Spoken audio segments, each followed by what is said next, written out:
السلام علیکم ورحمۃ اللہ وبرکاتہ۔ الحمد للہ نحمده ونستعینه ونستغفره ونؤمن به ونتوکل علیہ ونعوذ باللہ من شرور انفسنا ومن سیئات اعمالنا من يهده اللہ فلا مضل له ومن يضلله فلا هادي له ونشهد أن لا إله إلا الله وحده لا شريك له ونشهد أن سيدنا ونبينا ومولانا محمدا عبده ورسوله أما بعد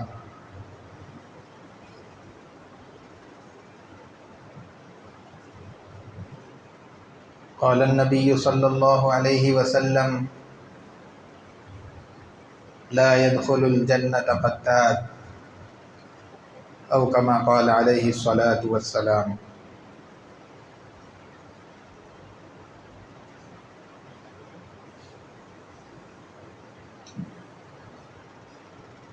معزز سامعین اکرام،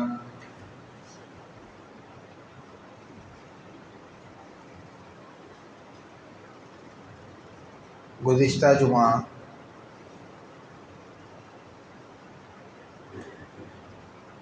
آپ حضرات کے سامنے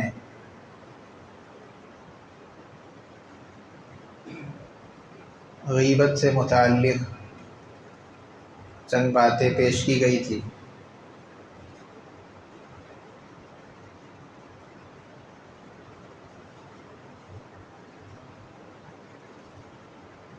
غیبت ہی کی ایک قسم، اسی کی ایک شاخ چغلی ہے۔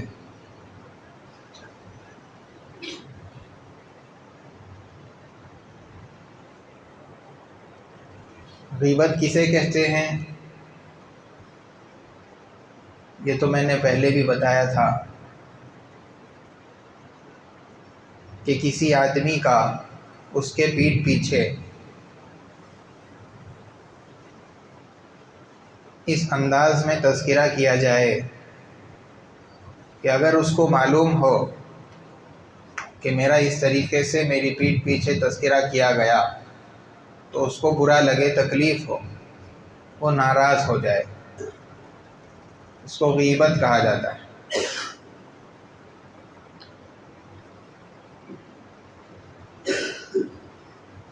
اور چغلی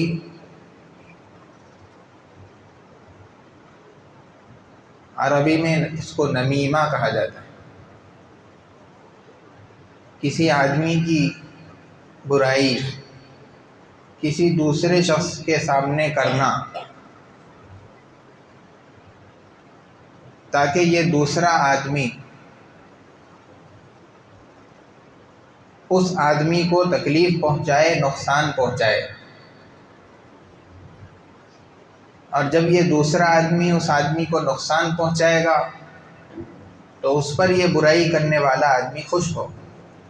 اس کو چغلی کہا جاتا ہے۔ تو اس اعتبار سے غیبت اور چغلی کے درمیان تھوڑا تھوڑا سا فرق ہے۔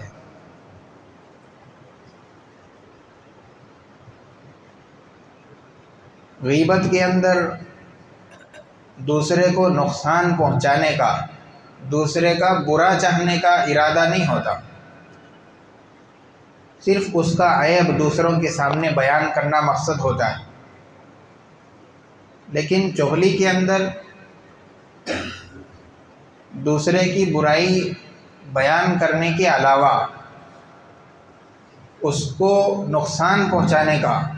اس کا برا چاہنے کا ارادہ بھی اس کے اندر ہوتا ہے۔ اسی لیے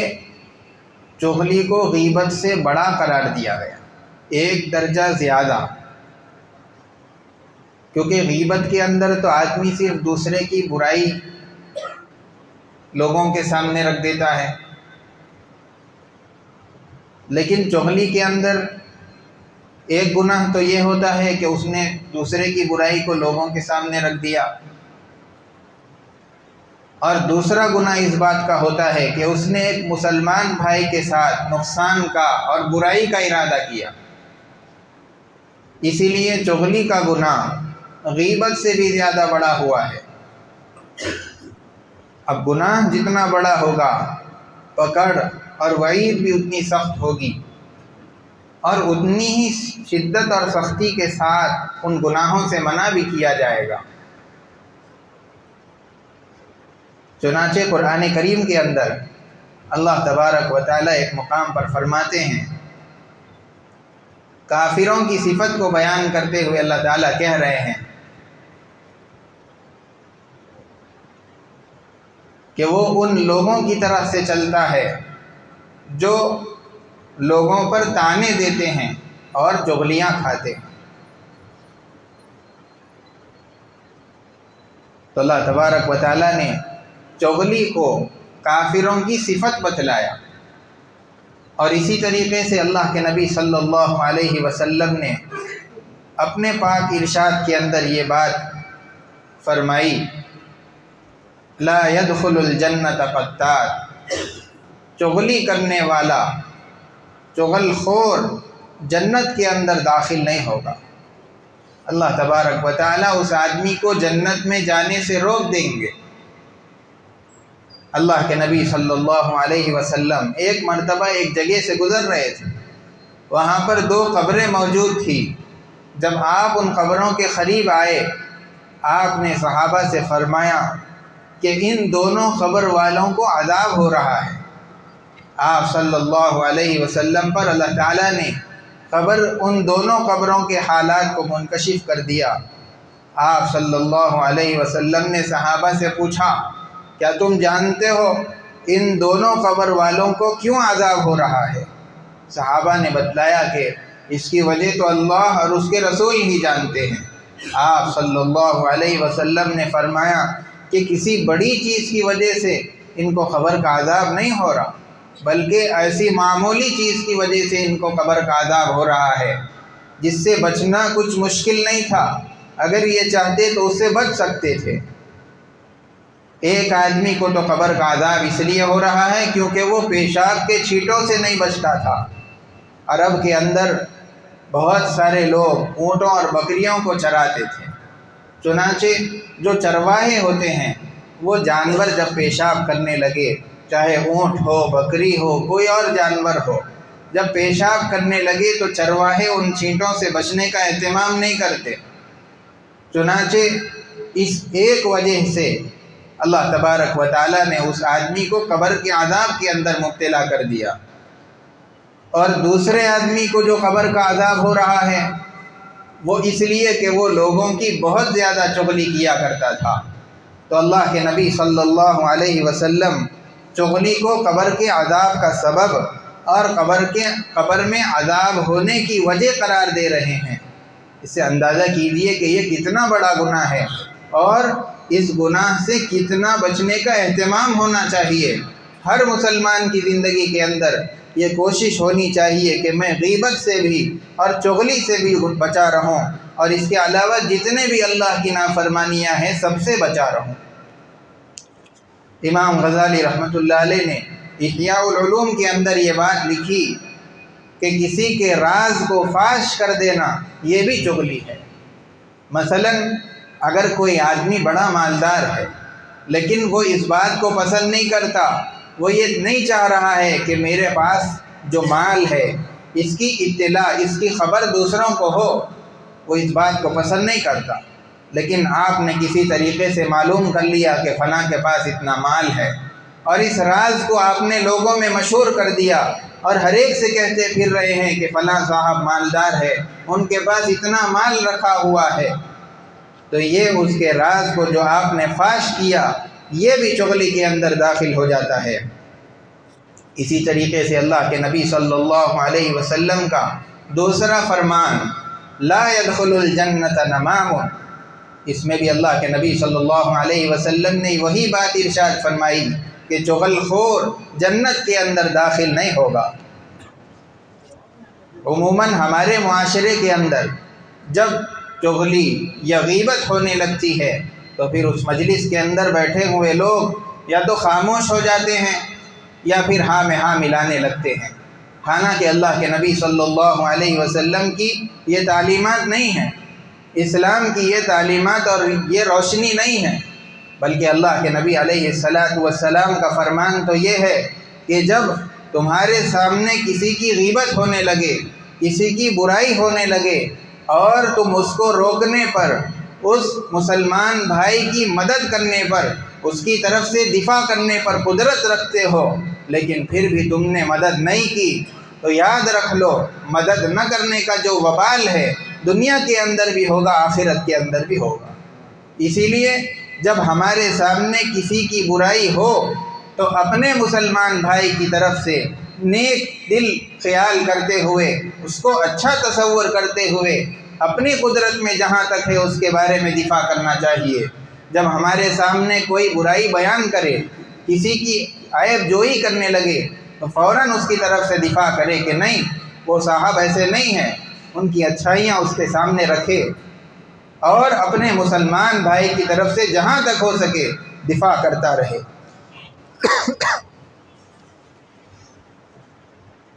جب کسی کی غیبت سامنے آتی ہے، جس کے بھی سامنے آ جائے، امام غزالی رحمۃ اللہ علیہ نے فرمایا کہ اس کو 6 باتوں کو مضبوطی سے تھام لینا چاہیے۔ غیبت سننے والا 6 باتوں کا اہتمام کرے۔ پہلے تو یہ کہ جو آ کر کے برائی بیان کرنے والا ہے اس کی بات پر اعتماد اور بھروسہ نہ کرے، اس لیے کہ یہ آدمی غیبت کرنے کی وجہ سے گناہ گار ہو گیا، فاسق ہو گیا، اور فاسق کی بات کا بھروسہ نہیں کیا جاتا، اسی لیے اس آدمی کی بات پر بھروسہ نہ کرے۔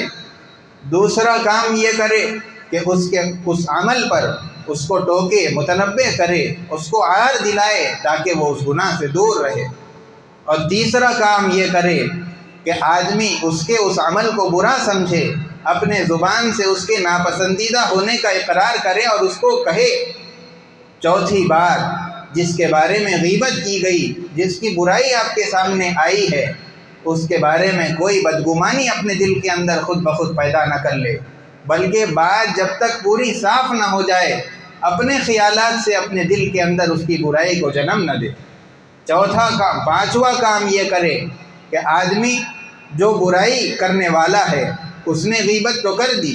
لیکن اب جو اس نے برائی کی غیبت کرنے کی، اس غیبت کرنے والے عمل کو دوسروں سے بیان نہ کرے کہ فلاں صاحب تو آ کر کے میرے پاس غیبت کر رہے تھے، فلاں صاحب آ کر کے ان کی برائی بیان کر رہے تھے، اس طریقے سے نہ کہے،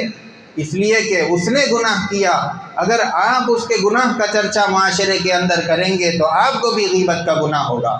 اس لیے یہ کام کرے، جس کے بھی سامنے آ جائے ان سارے کاموں کا اہتمام کرے۔ حضرت قتادہ رحمۃ اللہ علیہ فرماتے ہیں کہ عذاب کی 3 قسمیں ہیں۔ ایک قسم عذاب کی غیبت کی وجہ سے ہوتی ہے، دوسری قسم چغلی کی وجہ سے ہوتی ہے، اور تیسری جو قسم ہے وہ پیشاب کے چھینٹوں سے نہ بچنے کی وجہ سے ہوتی ہے۔ اسی لیے غیبت سے، چغلی سے، اور پھر پیشاب کرتے وقت بھی ایسی جگہ نہ کرے جس کی وجہ سے چھینٹے اڑ کر کے آپ کے بدن پر یا اسی طریقے سے آپ کے کپڑوں پر اڑ سکتے ہیں، بلکہ اگر ایسی جگہ تلاش کرے، اگر کہیں باہر کرنے کی بھی ضرورت پڑ جائے جس پر پیشاب پڑنے کے بعد جذب ہو جائے، اڑ کر کے واپس آپ کے کپڑوں پر اور آپ کے بدن پر نہ آئے۔ حضرت علی زین العابدین رحمۃ اللہ علیہ کے سامنے ایک آدمی نے کسی کی غیبت کی، انہوں نے کہا کہ تم غیبت مت کرو، اس لیے کہ غیبت یہ عمل ان لوگوں کی غذا ہے جو انسانوں کی شکل کے اندر کتے ہیں۔ اسی لیے اللہ والوں نے ہر زمانے کے اندر غیبت سے، چغلی سے، بلکہ سارے ہی گناہوں سے امت کو بچانے کی بھرپور کوشش کی۔ حضرت حسن بصری رحمۃ اللہ علیہ سے ایک آدمی نے آ کر کے پوچھا کہ میں نے سنا ہے کہ آپ میری کثرت سے غیبت کرتے ہیں، بہت زیادہ غیبت اور برائی کرتے رہتے ہیں۔ حضرت حسن بصری رحمۃ اللہ علیہ نے اس کو دیکھا اور اس سے کہا کہ میری نگاہوں کے اندر تمہاری اتنی قدر نہیں ہے کہ میں اپنی نیکیاں تم کو مفت کے اندر لٹا دوں،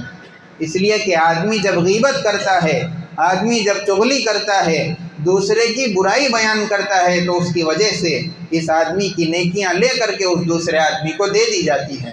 اسی لیے ہم کو بھی اہتمام کرنا چاہیے کہ غیبت سے بچے، چغلی سے بچے، اور جب پیشاب کریں تو اس کے چھینٹوں سے بچنے کا حد الامکان اہتمام کرنا چاہیے، تاکہ اللہ تبارک و تعالی ہم کو قبر کے عذاب سے محفوظ رکھے۔ اللہ تبارک و تعالی ہم تمام کی قبر کے عذاب سے حفاظت فرمائے، آگے کی ساری منزلوں کو آسان فرمائے، غیبت سے، چغلی سے اور دوسرے سارے گناہوں سے اللہ تعالیٰ بچنے کی توفیق عطا فرمائے۔ وصلی اللہ وسلم علی سیدنا محمد وعلی آلہ واصحابہ اجمعین، وآخر دعوانا الحمد للہ رب العالمین۔ جو حضرات سنت نہیں پڑھے سنت پڑھ لیجئے۔